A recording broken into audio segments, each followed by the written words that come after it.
Ako po lumalaban sa naglalakihan kong ugat. Kung tabing niyo man po yung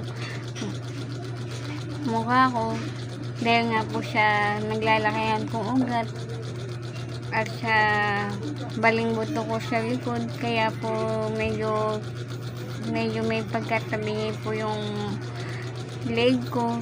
Sana huwag niyo pong husgahan kahit po ganito po yung itsura ko. May pangarap po ako na nais ko pong matupad para po may paggamot ko po yung balikong buto sa likod at yung mga naglalakihan kong ugat.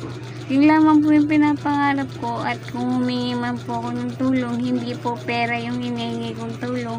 Ang hinahangad ko pong tulong, may paggamot po lamang ako sa baling buto ko sa likod at makapagpangipin, dahil kahit may trabaho nga po ako, sinabi ko po sa inyo na hindi po sapat yung kinikita ko po bilang tagahugas ng bote. Sana kung tutulungan niyo po ako, tulungan niyo na lamang po ako, at huwag naman pong husgahan dahil hindi niyo alam yung dinanas ko po sa buhay ko.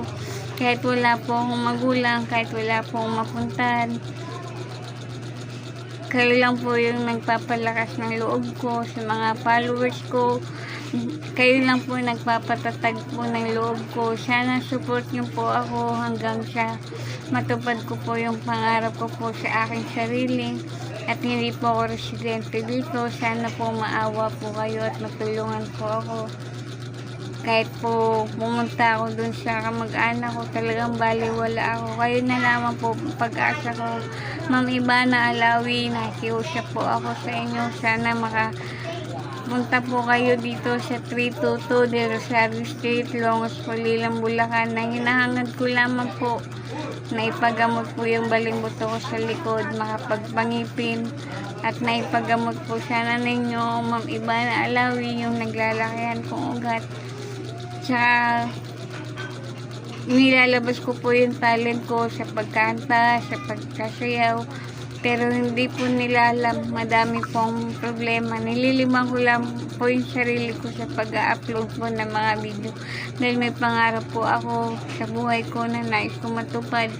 Kung matupad talaga yun, na ipapagamot ko ng naglalakihan kong ugat at makapagpangipin po ako at naipagamot po yung baling buto ko sa likod.